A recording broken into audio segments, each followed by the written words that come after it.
You know, I've been having fun watching anime recaps so I could cover them in more depth as they go. Ladies and gentlemen, this is the redo of HEALER recap. This is one of the most cursed anime of all time. This was not specifically suggested to me. People wanted me to watch like other random ones, but I decided, you know what? If you're gonna bother me to watch anime recaps, I'm gonna watch the most degenerate, cursed, horrible anime recaps of all time. Because there is no way I would ever finish this anime. I watched like the first episode or two and I was like, yep, no, yep, no, never, ever watching this whole thing. So I guess might as well recap it. I hope you're ready for the most cursed experience of your life. If you don't know redo of HEALER yet, you are about to be in for a treat. Oh, baby. Hooky wookie, thanks for the sub. Let's jump right into it. A young boy wakes up from a weird nightmare where he fights the Demon King. Yeah. The nightmare is actually a spoiler, but we'll get to that soon.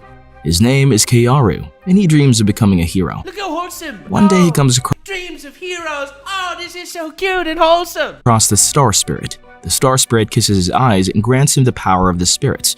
Kearu's right eye turns green and he starts seeing the information and stats of all the things. He also gets a vision of a group of great heroes fighting a powerful demon lord. He's also on the side of the heroes. Right, isn't this like generic, bro? This is so generic. He gets a power, eye power, side of the heroes. Just like he always dreamt of. When the others go down, Kearu fights the demon lord alone and uses powers to defeat her. Before she dies, she says that she was just protecting something. Kearu gets the heart of the demon lord, which is a philosopher's stone. But instead of giving it to the heroes, Kearu Are you ready? shockingly abandons them and uses the philosopher's stone to travel back in time. That's right. Apparently, he has his reasons for doing that. Right, baby. Everything that Kearu just saw already baby. happened. He was treated terribly by the heroes, worse than an animal. So he traveled back in time to take revenge. Now, he just got his Bro went through an entire main character story arc to get the ultimate power to go back in time and take revenge on all the people that wronged him his entire life. How is that not one of the scariest and most terrifying plots ever? memories back from his past life. When he regains his memories, he prepares for his revenge by eating some mushrooms and drugs to build resistance and not be addicted. Just like in his memories, the hero Holy booba. Princess Flare comes to God, I hope nothing bad happens to Princess Flare. his village to take him, because he now has the mark of the hero. But when she finds out that Kearu is of the healer class, she becomes disgusted because Flare does not take healer seriously. Healer Still, her father based Flare. Finally Flare being based. Healer's the cringe class. King Pruum grants him the title Hero of Recovery. Kearu uses his magic eye to see that King Pruum is super powerful, and he should execute his revenge when the king is not around. Later, Kearu is resting in his new room in the palace when a maid comes to have honka with him. Whoa, this, what's going on? What? This doesn't seem so bad. Why is he going back in time for this? Maybe he went back in time to clap some cheeks again. Valo, thank you for the sub. Kearu uses the power to absorb other people's memories and experiences. He does this with all the maids of the castle, every night. The man has got some serious riz. Later, Flare commands him to heal the arm of a powerful so wholesome. Oh my god. sword saint, Kureha. Kearu regrows Kureha's amputated arm, but the side effect is that he goes through all of Kureha's experiences. The whole thing nearly drives him mad. Seeing him become unconscious after one healing, You can see her butt from the front. Flare is even more disgusted. But Kearu is just pretending all for his revenge. Flare. When Flare asks him to continue healing other heroes, Kearu pretends to be scared, just like in his memories. So Flare does not force him. Dude, man is playing the role of who he was before. For now, Flare sends Kearu some tea to calm him down. Because of his memories, Kearu knows that the tea is drugged, but he still drinks it. He faints and wakes up in the dungeons where the captain of the knights, Leonard, beats the crap out of him. They also feed Kearu drugs to make him addicted. After that, Dude, this is like the ultimate hentai plot. The most cursed hentai plot you can imagine happens to this dude. Flare sends lots of knights every night to sexually abuse Kearu. What? This show is worse than I even thought. Holy crap, dude. Oh my god, this show is just... How did they make this? Night after night, men and women all take advantage of Kearu. When Flare comes in, Kearu does whatever she tells him to, even acting like a dog. But he's just pretending to be addicted because he has already developed a resistance. This is like the most humiliating thing ever, and he's playing into it just so he could, what, morally have a reason to take revenge? Oh no. To the drugs. In the daytime, he's forced to heal other people. Kearu also uses his other power to take the person's experiences and skills, and then he quickly pretends to pass out. At night, he's abused again. This goes on and on for over 6 months. One night, Kearu overhears that King Pruum has gone to another country. Now that the powerful king is out, Kearu begins his revenge. He uses alchemy, a skill that he absorbed from others, to break his chains and cell locks, but Leonard quickly captures him and brings him to Flare. Well, there goes that revenge plan. Leonard— Or does it? Or does it? Things are about to get a little bit terrifying. says that Kiara revealed a serious secret and he must talk to Flare in private. There in Flare's private quarters, Leonard quickly kills her bodyguards. Then he uses a power to steal Flare's powers. It actually turns out to be Kiaru, and he used sword skills that he learned from the Sword Saint Koreha. Flare is shocked to see Kiaru in this state, that he remembers everything despite being drugged. She begs for her life, but that's way too easy. He breaks her fingers one by one. If she does not scream until the end, then he will let her go. But if she does, then he will continue his revenge. Kiaru breaks 9 of her fingers, and Flare actually manages not to scream until then. But Kiaru just heals her fingers and starts all over again. Bro, do not mess with the white mage! This is the most cursed show ever. Like, this makes you feel so uncomfortable. What an asshole. Dude, the thing is, he knew this was all gonna happen to him. He let it happen anyway. For what? Justification? So his revenge hits harder? It's like he wants her to know everything that she did. This time, she screams. So Kiaru prepares to violate her. But Kiaru prepares to what? Oh, man. This won't end well for her. My God. that she's a princess, too good for a peasant like him. Kiaru takes a red-hot poker from the fireplace. Dude, this is so messed up. And gives her a this image is everywhere. It is so scary. Oh, God. simple choice. My rod or this rod. He actually does say that in the anime. That's actually a literal quote. If she does not choose, then she'll get both. It's for his rod. Kiaru laughs and gives it to her. Once he's done with her, he laughs and gives it to her. But you say it in so much like peace. he changes her face and erases her memories. Then he changes a dead body to look like Flare and sets up the whole thing as if Leonard did it. He escapes with a real Flare and changes his own face as well, changing his name to Kiarga. So folks, that's what we'll be calling him now. My man digivolved into Kiarga just now. Not remember her own past, Kiarga gives her a new name, Freya, and says that she's his attendant and lover. Then he claps her again. Bro, you're making even the AI, anime explained guy, sound awkward. This man literally takes one girl and plays out every single hentai genre with her. Freaking plays out the genres, and then he plays out the vanilla genres. As they are leaving the city, Flare's supposed death has created a stir. They also talk about Princess Norn, the younger sister of Flare. No. This is where I got up to, by the way. This is when I was like, yep, I've seen enough. I never want to see this ever again. I never want to experience anything like this. Yep, that's it. Based on his memories of his previous life, Norn is even more sadistic and dangerous than Flare, even though she cannot use magic. So Kiarga does not want to be involved with her in this new life. Thinking about his past life, Flare also used to pour the drug on her own kitty cat and make Kiaru lick it, giving her— Oh my God! This show is all sorts of demented. It's like going down the path of when he abused her and then in flashbacks of her abusing him. It's like, dude, we are hitting every single genre of hentai with this one show. her pleasure. If he got hard, she would kick his nuts again and again. What the frick? Oh my God! What the hell? Oh my, emotional damage, physical damage, testicle damage. Then she used to pour the drug in his pole and force him to suck his own rod. Seeing this, a female knight named Blade used to get extremely jealous for getting to pleasure Flare. So Blade used to take her anger out by beating Kiaru. Then she used to lick his tongue because that tongue licked Flare. His body would be broken and abused, but it's the turn of another knight named Bullet. Oh, not Bullet. A pervert who had a thing for young boys. Oh! It just gets worse with every sentence. Every sentence! He also used to penetrate and abuse him, all the while saying that he loves him. Kiarga wakes up from his memories. They go to a new city where Kiarga uses his special right eye to see that the water is contaminated. People are already starting to show symptoms of illness, but he still drinks it. Then he uses the antibodies in his body to create a medicine with his blood. Then he sells the medicine to a merchant, earning lots of gold coins in the process. Kiarga goes to buy a slave. Wait, what? It just can't be a medieval world in a fantasy anime without buying a slave. Freya sympathizes with the slaves because they lost their freedom and they're treated badly. That has got to be the most ironic statement. Kiarga uses his special eye to check the slave. It's like, oh man, I would hate if you were treated badly. Meanwhile, brainwashing and framing and breaking your fingers and this rod or that rod, bro. And settles on a combat slave from the Wolf clan. My boy is into furries. You're really gonna call him your boy after everything you've seen? Oh no. Setsuna, and she has a strange illness and a terrible rage. Setsuna tries to attack him, but Kiarga still chooses her because she seems to have a deep grudge over someone. Kiarga heals Setsuna, and through her memories, he finds out the human troops attacked her friends and sold them into slavery. She wants to take revenge against— Is every, isekai anime, they buy a slave who happens to be a furry that was abused by humans and everything? Oh god. It's the humans who did it. On top of that, more soldiers are going to attack the rest of the village. Setsuna wakes up, shocked that her body has been physically healed. She fights Kiarga, but he's too strong for her. He promises to increase her powers, but she must reveal her true name to him.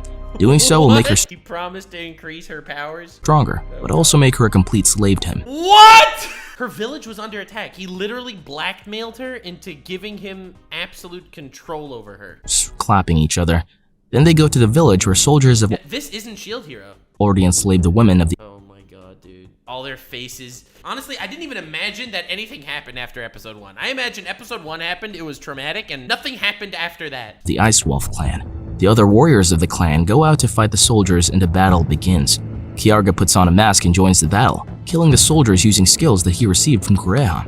Freya also kills several soldiers without realizing that they are her own soldiers. Once the army is dispersed, Setsuna joins the battle and goes berserk on the soldiers. After the battle is over, Kiarga and Freya celebrate with the rest of the clan. The clan reveals— And I love how, this dude could just play off just being this wholesome guy the entire time. —that they used a dead monster to contaminate the river and create illness for the humans. Kiarga offers to increase the strength of the contamination even more. Oh my god! Dude literally is like, yo, you want me to poison this random human village of civilian? But Setsuna asks him to turn the river into medicine. She does not want to kill innocent humans. Very wholesome for an absolute slave, huh? Kiarga heals the river, and then they clap. Setsuna vows to kill even more evil humans, and she gives her true name to him. Meanwhile, Leonard, who I thought they did that already. still looks like Kiaru, is brought before King Prum.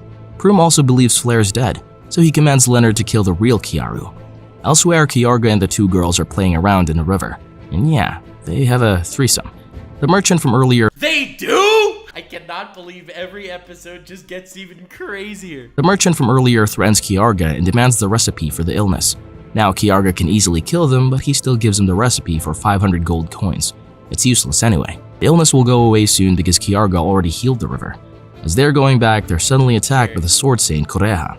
She believes the soldiers were protecting the wolf village and Kiarga wrongfully killed them. I love how Kiarga's actually being the relatively good guy, sort of. I mean, despite being a terrible human and sexual manipulator and deviant and all that horrible stuff, this man, I guess he didn't do the wrong thing. He cured the village and he killed these soldiers that were raping innocent women, and so is he kind of a good guy? I'm so confused. I don't even know. Everyone's terrible in this show, and then they clap. Even when Setsuna tells the truth, Kureha thinks that they have been brainwashed. So Kiarga and Kureha fight. Since Kiarga has taken the experience of tons of knights, including Kureha, he can go toe-to-toe with her. He uses an aphrodisiac on her and— Huh? Where did that come from? He can go toe-to-toe with her. They're in the middle of a sword fight. He uses an aphrodisiac. And she becomes horny and vulnerable. She becomes horny and vulnerable? She just like me, for real, for real. Then he shows her his own memories of the wolf village, proving that the soldiers were the guilty ones. So then why did he give her an aphrodisiac, though? Kureha's mind breaks and she passes out. Oopsies, broke another one. Kiarga heals her, but Kureha still cannot believe that soldiers of the Joral Empire would do such evil things. Kiarga reveals that the kingdom often abducts demi-humans and sells them as slaves. Then he reveals his real face. Freya also comes in wearing her princess uniform. She says that they're trying to expose the dark side of the Empire, but Leonard tried to kill her. So she faked her death and escaped. He literally twisted this girl. I mean, yes, she was horrible and she deserved, I guess, punishment of some sort, but twisted her in the most, evil way. And then they clap. Now Kureha starts to believe, but Freya is just acting the role of Flair under Kiarga's commands. She does not know that she really is the princess. Kureha remembers how Kiarga once healed her arm, so she decides to join him to bring justice to the kingdom. Oh my god, why is she blushing? Also, she's still turned on by the aphrodisiac, so she kisses him. And yes, Kiarga claps her as well. Don't sound so disappointed, bro! I mean, we all predicted it, but really, man? Meanwhile, Leonard has taken the people from Kiarga's old village as prisoners. Kureha quickly gets close to Kiarga, and this causes the other girls to be jealous. This really became like some weird power fantasy where he manipulated all three of these harem girls. Like most fantasy stories, you have your guy, then all the women like gather around him because he's badass or cool or he saved them. He has manipulated and twisted all of them. This is the anti-harem. Just then, Leonard, who looks like Kiaru, brings the villagers to the town. He has also taken Kiarga's adoptive mother, Anna, as his personal slave. So Of course he has. Why not? Kiarga takes on the face of one of the soldiers that he fought earlier. Then he sneakily meets a soldier and gives him a letter to pass to Captain Leonard. The soldier also reveals that Leonard has abused Anna and took fun doing it. Kiarga becomes furious. Sure he does. Just wanted to let you know, random soldier, that the captain that captured this random lady who happens to coincidentally be your stepmom, he abused her. Reading the letter, Leonard comes to meet Kiarga, where he reveals his true face. Redo of Healer, the clappening. But Kiarga uses a neurotoxin to knock them all out. Then he reads Leonard's memories and sees how he attacked the village and violated the women inside, especially Anna. Especially! Cause why not though? He also finds out that Norm was the mastermind behind the attack. Of course, the evil little sister. So he changes Leonard into a woman. How is that the— Oh no, I was about to say like, what does that have to do with any— Oh no. Then he makes Leonard's own soldiers super horny. Oh my god! It gets worse and worse every second. Dude, when I was going into redo of Healer, I saw the first episode or whatever, the first two episodes, I was like, this will never get worse. Like the rest is just gonna be stupid bullshit that can't justify the plot. Bro, do you see what is on the screen? Do you see this? Leonard's own soldiers completely abuse him. Him. Then Kiarga goes to save Anna, but her mind is completely broken. He tries to heal her, but it's useless and she dies. Oh my god! This dude has these incredible powers that can like bring people basically back to life. Heal arms with like that work perfectly. He's known as like this epic healer that can beat space and time. But the stepmom that was literally abused to mind break can't be saved and she dies. Kiarga gets depressed, so Freya and Setsuna offer themselves to him. Ah! He takes their offer and claps them Oh my god! I was sure he was gonna say, but he's too depressed for that. Nope! way harder than he had before, all the while he's crying in memory of Anna. Later, Kureha informs him that the villagers will be executed in 5 days. It's just a plan to lure him out. The location has powerful magical barriers that can absorb magic. Still, Kiarga vows to save his villagers. Kiarga thinks of his past life. Norn was even more sadistic and made him do everything that Freya used to make him do, including servicing her down there. Sure! The day of the execution, Kiarga goes to the front, while the people chant for the soldiers to kill him.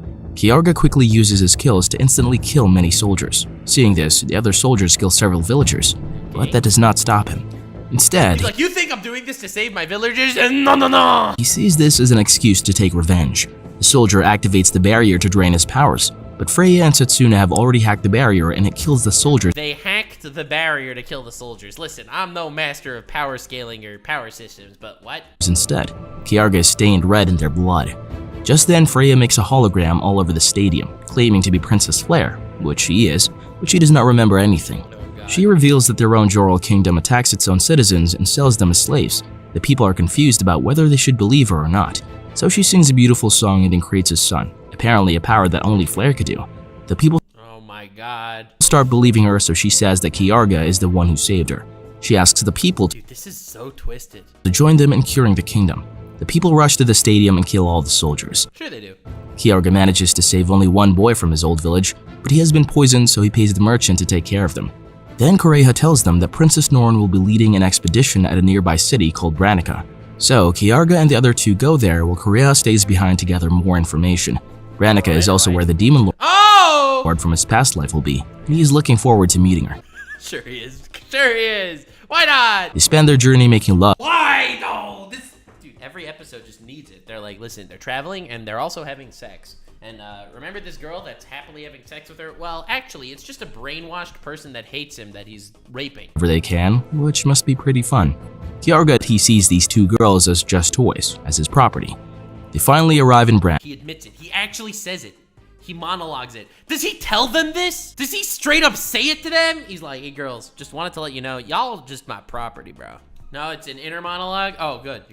So he's just an asshole on the inside. They finally arrive in Branica, which is the only city where humans, demi-humans, and demons live together in harmony. They go to a pub where they share a table with some cheerful people, But suddenly, the Demon Lord also joins them. Sure, Only Kiarga because why not? recognizes her for what she is. He reads her stats and sees that she's not the Demon Lord yet in this life. She's just a candidate for now, and even her hair is black instead of silver. This demon girl is from the Black Wings tribe. Why is she so cute? She's hiding that Please don't abuse her. Please don't hurt her. Please keep her safe. We just need one weapon in this whole show to not be like completely manipulated and tortured. Please keep her okay. Please keep her okay. fact because the current Demon Lord is hunting the Black Wings clan. Just then, someone attacks them with powerful magic. Freya and Setsuna struggle, but the girl holds it back easily. However, she did get hit with a paralyzing arrow. Sure. Some monsters come to attack her, but Kiarga just uses his powers to destroy his body. Then they escape. Sure. Once she gets well, he tells her Why that not? she will be the Demon Lord in 4 years. He also knows her name, Eve. Eve is cautious of him. And she's like, Nani? How did you know? And then they clap. After all, the current Demon Lord is trying to kill all Blackwing members. But Kiarga promises to take care of her and help her become the new Demon Lord so that her clan will not be targeted. In return, Kiarga wants the heart of the current Demon Lord. Eve says that she'll decide in the morning. Eve wakes up and sees Kiarga and the 3 girls having a little morning exercise. Really? Gather around, property of mine. Let's do it right in front of her so when she wakes up, she'll be like, damn. Eve starts blushing because she's not used to these things. During dinner, Kiarga tells Eve that honka honka time is the best thing about being on a trip. They also make a deal. On top of the current Demon Lord's heart, Kiarga also wants Eve to end the war between demons and humans in other parts of the world. That's Why does he do like these benevolent things? This man is evil. because the Joral Kingdom is using the war It's like Andrew Tate. You see, this is an anime I could get behind. Finally, a man that understands a woman's place in the world. This is a man that actually understands what women are supposed to be. to make a profit and innocents die on both sides. Eve agrees, in return for his help in defeating the current Demon Lord and becoming the new Demon Lord. Later, Kiarga changes his face and goes to gather information, but the assassins from yesterday attack him again by following his smell. So Kiarga plans to attack them that night. But of course, before that, some bad exercise with the girls. Eve does not join them, but she does touch herself while listening through the door. The shy girl has been introduced to the harem. I repeat, the shy girl has been introduced. That night, Kiarga and Setsuna ambush the assassins and interrogate them. The assassins admit that they're the only ones who know that Eve is a candidate to be the Demon Lord. Kiarga leaves them trapped with a very horny bull monster. Later, he spies Princess Norn entering the city with her elite soldiers. Along with him is Blade. Kiarga licks his lips, ready for further revenge. Does this dude take any L's? I really want to see him take some massive L's. However, there is another powerful knight with him, Hawkeye. Kiarga has to be He literally ripped off One Piece there. Come on, man. careful of him. That night, Blade takes a normal girl from the city and she, well, you know it, she drugs and then abuses her. Don't sound so bored, bro. The next day, Kiarga hears about this, so he plans to trap Blade by turning into a girl, so yeah, he's the This man's whole strategy is like, I will let people abuse me so I can abuse them back. The other girls dress him and fawn over him a lot. Then Kiarga goes to the bar where Blade is known to hang around. Blade immediately starts to hit on her. Him. Then she offers her a drink spiked with sleeping powder and aphrodisiac. When Kiarga declines Everyone has aphrodisiac up their assholes. They're just like, excuse me, let me just reach up my asshole for some aphrodisiac. it, Blade puts it in her mouth and forces Kiarga to drink it by kissing. Once he falls asleep, Blade takes her back to her place, but the father of the abused girl from last night attacks her. Kiarga is forced to wake up and fight right there. Blade uses her sword Ragnarok, which enhances the user's strength and healing factors, making her a formidable foe. Even a poison needle is not effective. Blade defeats Kiarga and takes Oh my god! her back to her bed. Dude, this man turns into a woman in redo of Healer. Largest mistake he could have possibly made. He's like, yes, of course. The one time he transforms into a woman is the time that he's gonna lose a fight and get tied down to a bed and abused. Well, you know. She starts kissing and touching Kiarga down there, but instead of a cave, she feels a rod. Aha! This has just been reverse sexual abuse. Surprise. Kiarga reveals that he's a man and Blade just seduced and kissed a man. You fool! You thought you were kissing a woman, when in actuality, you were kissing a man. Oh! Oh, the agony. Reverse Uno card. She starts puking. Kiarga stabs her Dude, this dude cannot take an L for the life of him. with poison and she passes out. Sure. Kiarga paralyzes Blade's legs and plays a game with her. Three big men have been drugged with a potion that makes them super hungry, but also super horny. This literally does not stop. It's wild that this show is continuing. Blade has to satisfy their lust until morning, else she'll be Why though? Why though? eaten by them. Now Blade hates She'll be eaten? What? men and she can't even bear touching them. But she's too scared for her life, and so she starts pleasing them. Meanwhile, Kiarga drinks wine and eats some tasty ribs. Dude, this is the femboy arc. Blade does her best, but at one point, she can't do it anymore. So the men eat her because of their hunger. What? A double entendre, to be eaten out and eaten out. When she dies, Blade's weapon Ragnarok turns into a round gem. It's actually a divine weapon that turns into the weapon best suited for the user. During this time, Kiarga builds a friendship with a local merchant, Carman. Oh my god, dude. It might be the most demonic power move in anime. Kiarga sells valuable potions and Carman pays him well for them. Kiarga takes the divine weapon that he took from Blade and wishes for devastation and immortality. So it turns into the sacred armor, Gorgeous. After getting it turns into Gorgeous. This really is the femboy arc. Gorgeous, Kiarga is so fired up that he, well, same as always with Freya and Setsuna, while Eve touches herself in the next room. Man just got a power up and he's like, oh hell yeah, I can't wait to test this out. You know, you're probably thinking, yeah, he's gonna go to some neighboring city, some enemy army, and ravage and destroy 1,000 men. And he's like, no, with all this power, I'm gonna go have sex with my slave women. One day, Princess Norn goes in front of all the people and makes an announcement that the demons in the city are bad and controlling humans, even though they're actually living in peace. Some of Norn's own men start screaming at her, and all the other citizens also do the same, creating a lot of chaos. One of Norn's men rushes to her, but Hawkeye stops him. Norn pretends to be shocked and says that the demons are mind-controlling the humans. Oh my This God. was all her plan. Now she has a reason to attack the citizens of the city. Dude, is every single character in this entire show is just completely demented. Especially the demons. One of the victims is Carman. Kiarga goes to heal him, but he's already dead. He gets angry and lashes out against some soldiers with Gorgeous. He single-handedly angry? That's the least angry face I've ever seen in my life. Kills a huge portion of Norn's elite army. Once again, Freya makes a hologram of herself and addresses the city as Princess Flare. She says that the demons and humans live in the city in harmony and they are not enemies. Hearing this, even Norn soldiers realize that they're just massacring innocent people, so they just drop their weapons. However, she decided to do this after the main guy wiped out like half her forces. Norn remembers that her sister was a racist person and she would never talk about love and coexistence. She realizes She's like, wait a second, something must be wrong with my sister. She's not racist.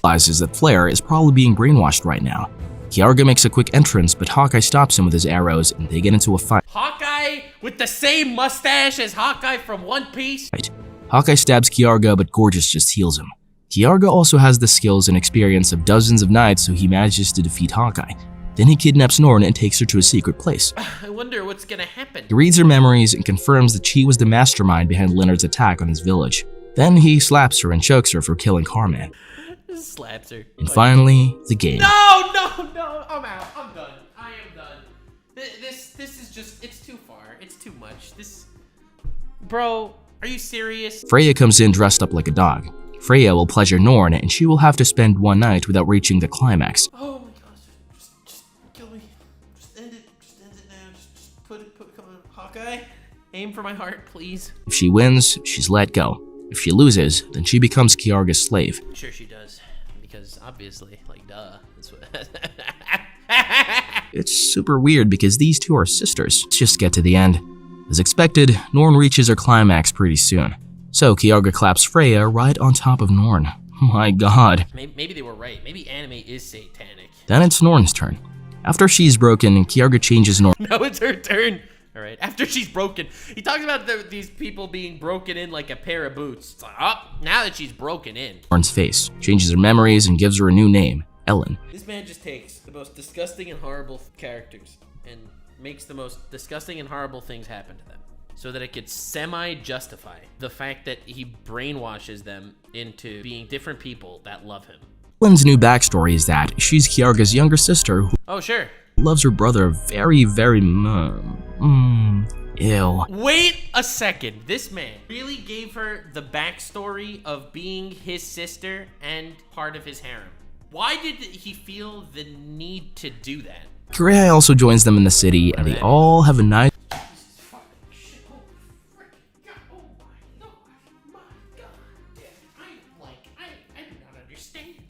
I do not understand. little GB. Kiarga, Flare, Setsuna, Kureha, and Norn. Eve just touches herself Oh my god, dude! You even have like the cuck arc. You have everything. You literally have everything. while peeping from the outside. Sure. Their adventure continues. They'll defeat the current Demon Lord. Then he will use the Philosopher's Stone from the Demon Lord Tar to finally defeat King Pruum. Before leaving the city, Kiarga drops some flowers at Karma's grave.